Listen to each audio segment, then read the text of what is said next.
Vous écoutez le Super Vécu Interactif, un podcast où des personnes parties en volontariat vous racontent leurs projets. Vous êtes curieux de partir? Vous vous demandez à quoi ça ressemble de faire du volontariat? Quelles questions on se pose avant d'y aller? Mais qu'est-ce qu'il se passe une fois qu'on y est? Écoutez cette série et vous saurez tout ce qu'il y a à savoir. Ce podcast est sponsorisé par le SVI, partenaire de vos volontariats depuis 2010. Jambo bwana, habari gani? Nzuri sana. Wageni mwakaribishwa, Kenya yetu hakuna matata. Aujourd'hui, on est en présence d'Alicia, qui est partie faire un projet de volontariat en Afrique. Bonjour Alicia. Bonjour Adèle. Du coup, est-ce que tu peux nous parler un petit peu de ton projet, quel type de projet c'était et pourquoi tu as décidé de partir sur ce projet-là? Oui, tout à fait. Alors en fait, étant fraîchement diplômée, je me suis dit que c'était les dernières vacances où je pouvais participer à un projet de volontariat. Je me suis dit que j'avais vraiment envie de participer à un projet qui donnerait un peu de sens avant de commencer à travailler. Et donc j'ai décidé de partir au Kenya faire des projets pour travailler avec les enfants dans un orphelinat. Donc je suis partie un mois là-bas pour aider un orphelinat dans le centre de Nairobi. Et quand je suis arrivée, on m'a proposé de participer à un deuxième projet dans un work camp pour construire des bâtiments. Et voilà. D'accord, alors qu'est-ce que c'est exactement un work camp? Donc un work camp, c'est un événement que les associations locales vont organiser avec plein d'autres volontaires. Donc c'est un regroupement de volontaires qui viennent de plein d'endroits différents pour réaliser une mission. Ici, en l'occurrence, c'était des missions plutôt agriculture et de construction. Donc j'ai aidé un fermier à faire de l'agriculture dans son village pour aider les voisins, etc. Et j'ai fait des constructions de bâtiments, la destruction de murs pour agrandir un terrain et des créations de serres. Et voilà. Nzuri sana. Wageni mwakaribishwa, Kenya yetu hakuna matata. Une fois sur place, le premier truc qui t'a marqué, la première impression que tu as eue, qu'est-ce que tu pourrais nous en dire? Je dirais que les gens là-bas sont hyper accueillants, donc ils sont super chaleureux. Tu te sens vraiment chez toi quand tu arrives là-bas, les gens te sourient. Déjà, c'est assez bizarre quand on arrive là-bas parce qu'il n'y a pas beaucoup de personnes blanches. Et donc, quand les gens te croisent dans la rue, ils veulent te toucher, ils veulent te parler, ils veulent interagir avec toi parce que c'est pas commun en fait de voir des gens d'une différence de peau. Et donc ça, c'est, je pense, la chose qui m'a le plus marquée quand je suis arrivée. D'accord, en effet, ça devait être assez impressionnant. Ouais. Et qu'est-ce que tu faisais sur place? Est-ce que tu peux nous raconter une journée typique? Alors, quand j'étais dans l'orphelinat, donc j'étais dans une famille d'accueil dans le centre de Nairobi. Et tous les matins, je devais me rendre à l'orphelinat en transport en commun. Je partais donc tôt le matin pour arriver à l'orphelinat entre 9 et 10 heures. Je préparais les enfants pour aller à l'école. Pendant toute la matinée, on aidait aussi à préparer tous les repas pour le midi, on nettoyait, etc.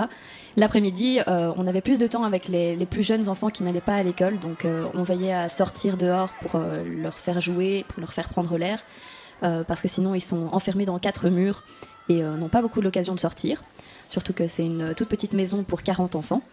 Donc là, tout le temps qu'on avait, on essayait de les faire sortir pour s'aérer. D'accord. Et dans les work camps?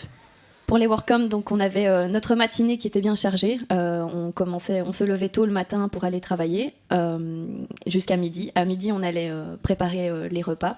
Et l'après-midi, on avait les après-midi de libre. Donc on allait se balader dans le quartier pour rencontrer des gens et on jouait avec les enfants du village. Super. Et est-ce qu'il y avait d'autres volontaires sur place? Alors oui, dans l'orphelinat, j'étais accompagnée d'une autre volontaire qui s'appelle Alice, une Française avec qui on a gardé beaucoup de contacts et avec qui j'ai donc créé une association. Et pour les work camps, donc j'étais dans un groupe de volontaires, on était une petite quinzaine. Alors, comment est-ce que tu décrirais les différences culturelles sur place? Par exemple, les coutumes, la langue, le mode de vie? Bon, déjà, on n'a pas du tout la même langue au Kenya et ici. Au Kenya, ils parlent le swahili et l'anglais. Quant à la culture, ils sont très minimalistes, ils n'ont pas énormément de choses à portée de main et ils n'ont pas énormément de richesses. Donc ils se contentent vraiment du peu qu'ils ont. Par exemple, dans ma famille d'accueil qui était relativement riche, pour une famille habitant à Nairobi, on avait de l'eau seulement 2 fois par semaine. Et donc le deuxième jour de la semaine, on remplissait des bidons d'eau pour avoir assez d'eau pour le reste de la semaine, car il n'y avait plus d'eau courante. D'accord, justement, ma prochaine question, c'était par rapport à tes conditions de vie. Est-ce que tu as d'autres détails à nous raconter? Oui, notamment dans mon premier work camp, j'ai habité dans une ferme avec un fermier qui s'appelait Anérico. On vivait dans une petite ferme où on avait 2 chambres, une pour les garçons et une pour les filles. On n'avait pas de lit, on dormait sur le sol. On n'avait pas d'eau, donc on n'avait pas de douche, on n'avait pas de toilette. Si on voulait se laver, on puisait de l'eau dans un puits qu'on mettait dans une bassine et on faisait comme on pouvait. Et au niveau de la nourriture, par exemple, c'était comment ? Alors pour le niveau de la nourriture, on avait énormément de nourriture à disposition, donc ça c'est bien. Maintenant, le niveau de qualité de la nourriture n'était pas la plus élevée. On mangeait tout le temps la même chose, donc beaucoup de féculents. On mangeait notamment seulement du riz ou de l'ougali. L'ougali, c'est une sorte de pâte qui est faite à base de farine de maïs et de l'eau. Et donc ça forme une grosse pâte et souvent accompagnée d'un petit peu de légumes. On mangeait très très peu de viande parce que c'est beaucoup trop cher pour eux. Donc voilà, on mangeait très souvent de l'ougali et un peu de légumes. D'accord. Ça a dû être bien de retourner un petit peu en Belgique. Eh bien, pas vraiment en fait. Quand je suis revenue en Belgique, une seule chose que je voulais faire, c'était retourner au Kenya pour les revoir parce que les gens sont beaucoup plus accueillants, beaucoup plus chaleureux. Et ici en Belgique ou même en Europe, les gens sont beaucoup plus distants et ils ont beaucoup plus tendance à se plaindre de petites choses sans importance, alors que là-bas, ils sont heureux avec ce qu'ils ont, quoi. Et ça ne m'étonne pas. Est-ce que tu aurais des anecdotes à nous raconter ? Oui, j'ai pas mal d'anecdotes. Alors oui, l'anecdote principale que j'ai, c'est quand j'étais dans ma famille d'accueil, la mère était malade à un moment, et donc elle m'a demandé d'aller à la pharmacie pour lui acheter des médicaments. Et là, elle me dit d'aller lui chercher donc 2 boîtes de médicaments enfin 2 pilules de médicaments pour se soigner. Et ici en Europe, on ne sait pas acheter de médicaments à l'unité, on les achète par boîte. Donc j'arrive à la pharmacie et je lui demande 2 boîtes de médicaments. Quand j'arrive donc à la famille d'accueil, je lui donne les 2 boîtes et je lui donne le prix donc, que ça m'a coûté. Et là, elle était vraiment très étonnée et elle m'a dit « Ah non, mais c'est pas 2 boîtes que j'ai voulu te demander, mais c'est 2 pilules que je t'ai demandé. » Donc je suis retournée à la pharmacie pour faire l'échange, mais ça c'était... Ok. Est-ce que tu as une autre histoire un peu marrante à nous raconter ? Oui, alors j'étais à un work camp. Enfin, le premier work camp, et là c'était à mon tour de tomber un peu malade, donc je commençais à avoir le nez qui coule, la gorge qui commence à gratter, et donc je demande au team leader de notre work camp de passer à la pharmacie pour acheter quelques pilules, et là il me dit mais enfin on n'est pas au centre-ville ici, on n'a pas de pharmacie à proximité, et de toute façon on n'en a pas besoin vu qu'on a des arbres médicinaux autour de nous. Et là, il me dit, tu as quoi ? Donc je lui explique ce que j'ai, et il me fait, eh bien, écoute, là, on a un arbre parfait qui donne des feuilles qui soignent exactement ce que tu as. Et il me tend une feuille. Alors il me dit, voilà, tu dois la manger, et tu avales le jus que la feuille dégage. Donc c'est ce que j'ai fait, et bon, très bizarre de manger une feuille pour se soigner, mais le lendemain, j'étais guérie. Et ben voilà. Ok, super. Est-ce qu'il y a quelque chose que tu aimerais rajouter ? Par exemple, est-ce que tu peux me parler de l'association que tu as créée à ton retour ? Oui, alors, donc, quand je suis revenue, quand j'étais à l'orphelinat, j'ai rencontré une bénévole qui s'appelait Alice, dont je parlais tout à l'heure. Ensemble, on a décidé de continuer, en fait, après notre séjour au Kenya, à aider l'orphelinat dans lequel on était, car on a eu beaucoup de liens avec cette famille. Et donc, quand je suis revenue en Belgique, Alice avait déjà commencé à créer une association qui s'appelle Hope for African Children. Et donc, immédiatement, quand je l'ai su, j'ai décidé de rejoindre l'association pour les aider. Donc aujourd'hui, on est 4 à travailler dans cette association tout à fait bénévolement. Et on essaye de récolter des fonds à leur envoyer directement pour pouvoir leur donner de la nourriture, pour pouvoir leur permettre de garder la maison dans laquelle ils vivent et pour leur apporter des frais médicaux quand ils sont malades. Car ils n'ont pas toujours les moyens donc, d'apporter ceci à tous les enfants. Donc je répète, l'orphelinat compte 40 enfants dans une toute petite maison qui ne pourrait en accueillir que 5. D'accord. Et si par exemple nos auditeurs ou des autres personnes aimeraient venir en aide également à cette association, est-ce qu'il y a une possibilité de faire des dons ou... Alors pour le moment, on n'a pas encore de site internet, c'est en cours de construction, mais on a une page Facebook qui s'appelle Hope for African Children, HAC. On est facilement retrouvable, je peux donner le lien aussi. Et oui, donc il est tout à fait possible de faire des dons. Pour le moment, on ne récolte pas encore les dons matériels parce qu'on n'a pas encore trouvé de moyen de leur envoyer les vêtements ou d'autres. Donc ce qu'on fait, c'est que quand on reçoit ce genre de dons, on en fait des brocantes et on leur envoie les fonds.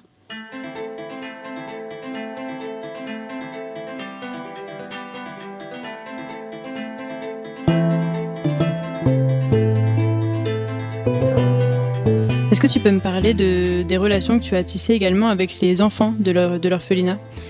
Oui, alors les enfants au début ont eu un petit peu de mal à m'accepter parce qu'ils n'ont pas l'habitude de voir venir des étrangers. Mais après quelques jours déjà, le feeling était très présent. Et d'ailleurs, le départ de cet orphelinat était très très dur. Chacun des enfants ont une histoire bien particulière à raconter. Et ça a été le cas pour un des enfants qui s'appelle Kenyatta. Donc cet enfant de 8 ans a un anglais parfait. Il est très très intelligent. Et il a fait beaucoup parler de lui à Nairobi, car cet enfant, qui a à peine 2 jours, a été retrouvé dans la rue alors qu'il avait encore son cordon ombilical. C'est un chien qui l'a retrouvé près de poubelles, qui l'a pris sous son aile et qui l'a gardé en vie jusqu'à ce qu'un humain le retrouve et le dépose donc à l'orphelinat dans lequel il est toujours. Donc cette histoire a fait le tour de Nairobi dans les journaux et à la télévision, et grâce à ça, l'orphelinat a reçu plus de donations qui lui permettent aujourd'hui de suivre des cours privés et qui lui donnent donc l'opportunité de parler en anglais. Sacrée histoire, oui. Au niveau de l'orphelinat, comment est-ce que les propriétaires payaient justement la location du logement ? Est-ce que tu as des détails à ce propos ? Alors, c'est assez compliqué pour eux de subvenir à tous leurs besoins. Le salaire moyen là-bas est assez bas. Il s'élève à environ 350 €. Et dans l'orphelinat, personne ne travaille, donc il n'y a aucune rentrée d'argent, mis à part les donations. Donc aujourd'hui, enfin avant en tout cas qu'on crée l'association, la mère de l'orphelinat faisait le tour de ses voisins. Donc c'était les voisins qui se cotisaient pour leur permettre de payer la location de leur maison. Pour ce qui est des soins médicaux, ils n'ont aucun moyen de payer les soins médicaux, les visites chez le médecin ou même les médicaments. Donc ça fait que les enfants sont très souvent malades et le sont pour longtemps, notamment de la malaria. La malaria est très présente donc, au Kenya. Et ils ne savent pas en fait se permettre de prendre un traitement de précaution. Là par exemple, je sais que depuis septembre, 2 des enfants sont décédés à cause d'une maladie. Et donc ça, c'est le point principal sur lequel on voudrait appuyer avec l'association, c'est de leur permettre de subvenir vraiment aux problèmes des médicaments. Comme ça, ils peuvent se soigner quand ils en ont besoin. Merci beaucoup.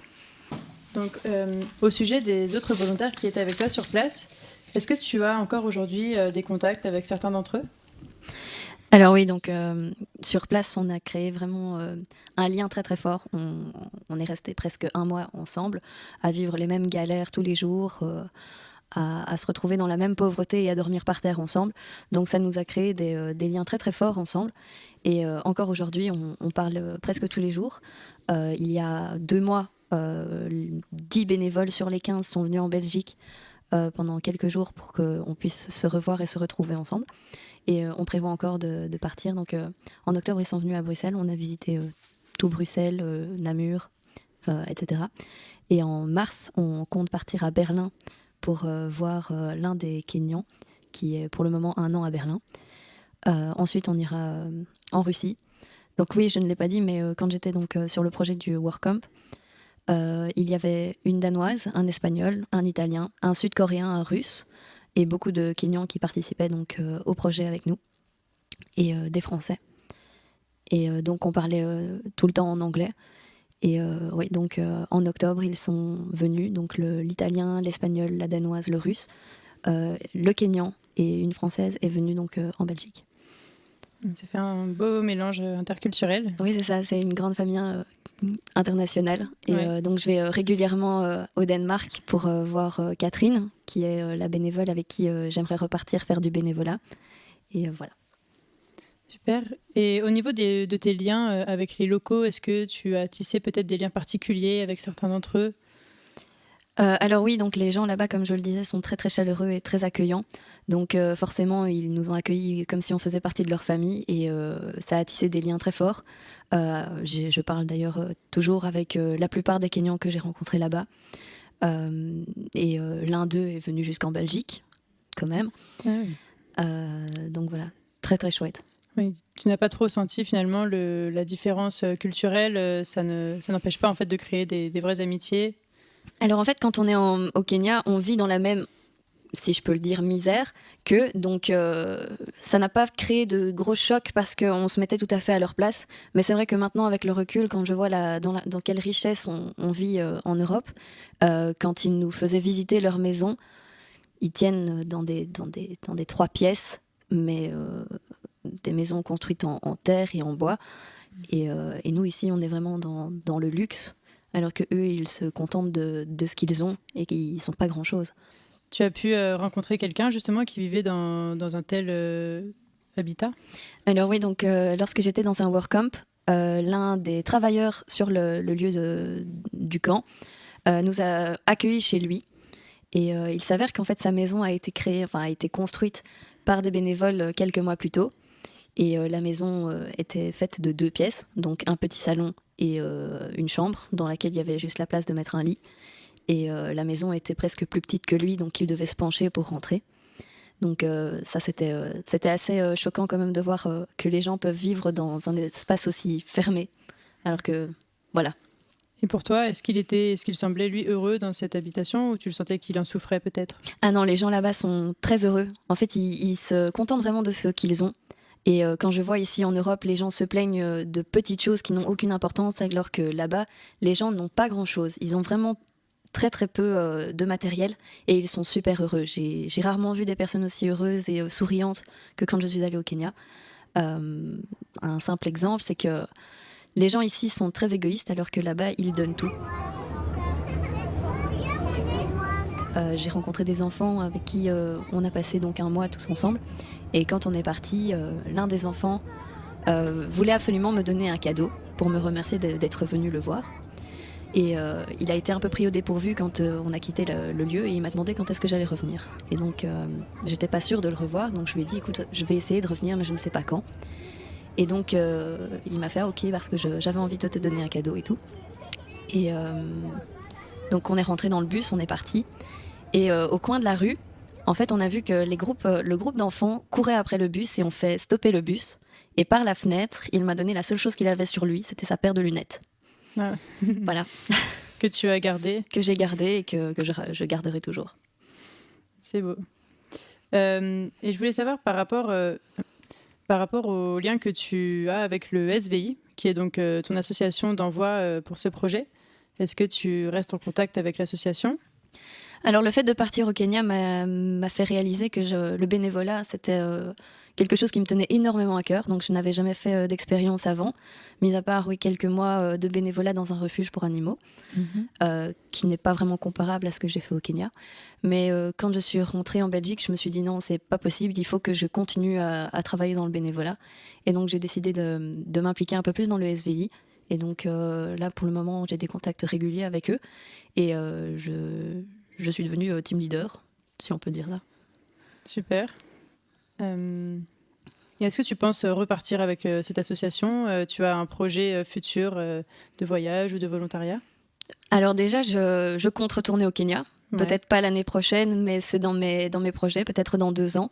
On en a déjà parlé avec les bénévoles que j'ai rencontrés là-bas, donc c'est un projet qu'on voudrait refaire tous ensemble. J'ai décidé donc de repartir en Asie pour découvrir d'autres pays qui étaient très différents qu'en Afrique. Et donc, je suis en train d'entreprendre l'inscription pour partir au Népal avec Catherine, la bénévole que j'ai rencontrée au Kenya. D'accord, donc vous êtes devenu un peu le duo duo voyageur. Jock. C'est ça, oui. On essaye de se voir une fois par mois. Donc, je vais au Danemark, elle vient en Belgique.